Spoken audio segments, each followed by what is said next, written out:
Hey everyone, it's Dale, and I'm going to walk you through the process of creating a subdomain for your final project and then also installing WordPress on that subdomain.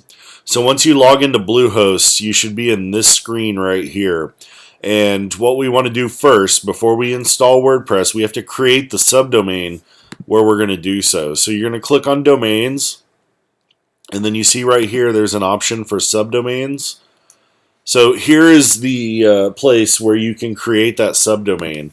Much like we did for our Bootstrap Project 3, you're now going to want to name a subdomain for your final project based on whatever your project is about. So I'm just doing this as a test, so I'm just going to do finalproject.daleblastingame.net. Now you'll notice it's going to create this final project folder inside the public HTML folder. But you won't have to worry about uploading any files there through Fetch because we're going to be building this site through WordPress. WordPress is going to be the one updating those files inside of that folder. So if I go ahead and click Create, okay, so now my subdomain has been created. And now I'm going to go back and I want to go home. I don't want to be on the cPanel. I want to go ahead and go home. So let me click that. And if you notice, we have an option here for install WordPress. So I'm going to click on that, and here's where you need to be really careful. You don't want to install WordPress on your original site. You don't want to install it anywhere else. You want to install it on that subdomain that you just created for your final project. So click install, and here's where you have the option of finding that. So if you continue to scroll down, you should see a couple of options. You won't have as many here as I have. But you can see right here is that finalproject.daleblastingame.net, and yours will be named whatever, a name that's relevant to your project, and then of course it'll have your URL. So if I go ahead and click check domain, it's now checking to make sure that WordPress can be installed there. Okay, so I'm ready. You want to go ahead and click the check the terms and conditions. You also want to look at these advanced options. So this is where you can go ahead and change the title of the site already if you want. And then it creates an admin username, which should just be the email that you have associated.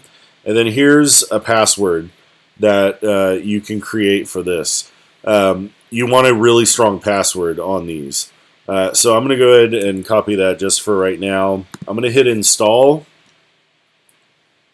And this process is going to take just a second. So it's soon going to go to this site, as you can see, and we can monitor the process up here. As soon as this goes all the way across, we can then log into our WordPress site. Okay, so it just wrapped up. And so now we can go, first of all, see our site because it's now active and there's been a WordPress entry page that has been installed on it. So you can see if I go to that finalproject.daleblastingame.net, I now get a coming soon notification from WordPress as part of this. Now if I want to access this site, and here's what you'll need to do as well, you're going to go to your URL, your subdomain and your URL, and then you hit the slash and it's wp-admin. That's how you log in to your WordPress site. So remember, your username is probably going to be the email you have associated with it, and I enter in my password, and now I'm in the WordPress dashboard, which, as you remember in class, this is where you now begin to create pages, customize your site, pick your theme, all of those things.